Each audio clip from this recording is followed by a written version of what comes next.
Yo, what's good? This your boy Rocdastar. We back. I want to talk about religion for a minute. You know what I'm saying? I really think that this is a real important message that I'm about to leave right now because it's the truth. You don't have to believe me, but I'm going to tell you a story, a short story. It's a saying, if dead people could talk, what would they say? Well, I'm going to let y'all in on a little secret. Now, I could communicate with the dead. In such of a what? I remember having this night, well, I'm going to call it a dream nightmare. It was both, like a dream or a nightmare. But I was in the middle of sleeping one night. And it was not recent, but it was like, maybe I think like a year or two ago. Like maybe 2-3 years, maybe a year or 2 or 3 years ago. I forgot when, but it's in that vicinity. You feeling where I'm coming from? But I was in the middle of sleeping or trying to get some sleep. Like I'm in my bed for the night and I'm going to sleep, trying to wake up for the next day. And I remember, you could tell that it was a person that was trying to get my attention. But I wasn't in 106. I wasn't in Harlem when this happened at all. But how I knew, because that person was from Harlem. But what I remember is, this is what I remember. I'm going to tell you what I remember. It must have been a club on 116th Street between Lenox and 7th Avenue.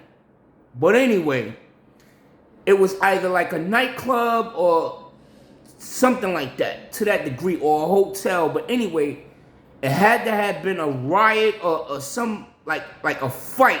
A big fight broke out on 116th Street. Some big fight, either it was between 7th and 8th or Lenox and 5th. I think it's between 7th and 8th. That fight broke out.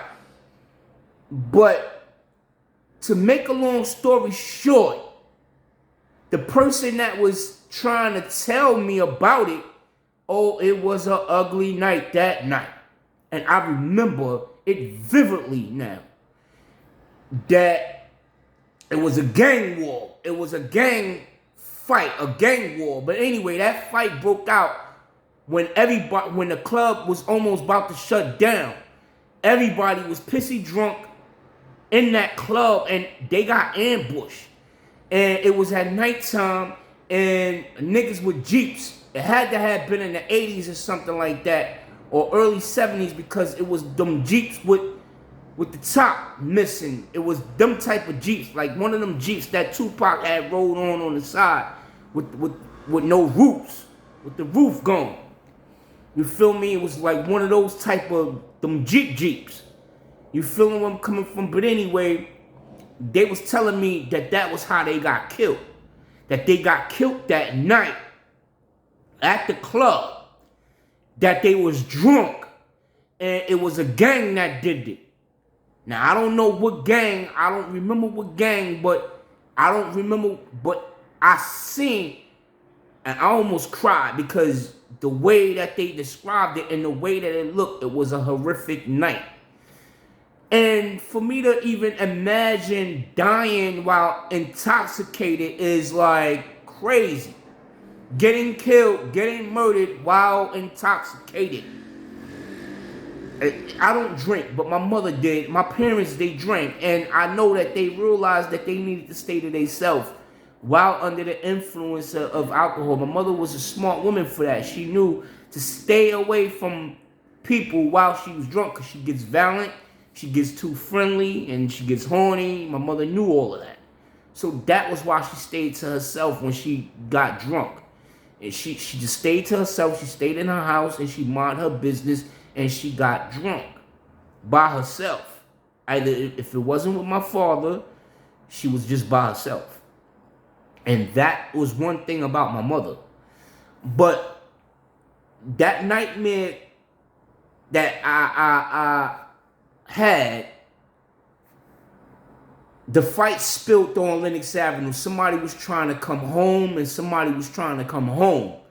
They was, what I do remember, they was walking towards 112th Street and they got fucked up. They got beat up while on the way trying to come to 12th Street.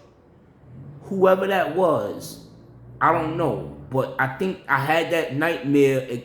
I didn't have that nightmare here. So it was either on Sheridan Avenue or it was on, it had to been either Morris Avenue or Sheridan Avenue because of the last two locations that I lived. Sheridan Avenue on 170th between 170th and 170 and 171. Or Morris between 169 and 170.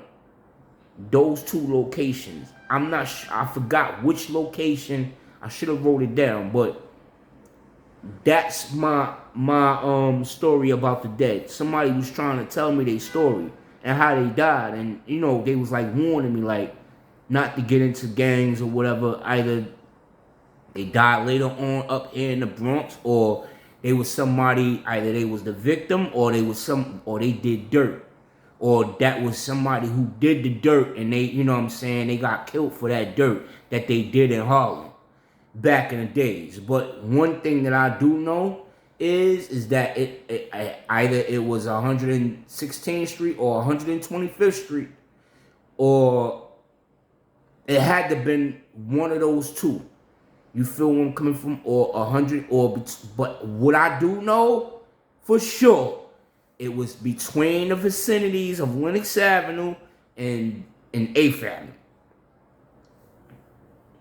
That's one thing I know. And another thing that I know is that the fight, the altercation spilled. It trailed and spilled all the way into Lenox Avenue, going towards 112th Street, my block. So whoever that was dead, they either knew me or they knew my family or they knew me, and they were trying to communicate to me like, look, you gotta watch it. It's crazy out here. Don't drink and da-da-da-da-da. You know, the dead do try to communicate to the living, especially those that they love. You getting where I'm coming from? So hold it down, you know what I'm saying? And, you know, just be safe. But whoever watched this video and could feed or elaborate on it or whatever have you, comment and I'll know, because maybe something is missing. But it was a nightmare to me because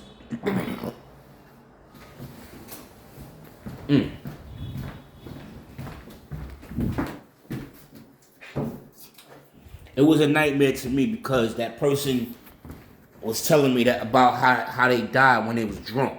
You getting where I'm coming from? So I'ma holler at you. Rocdastar 1.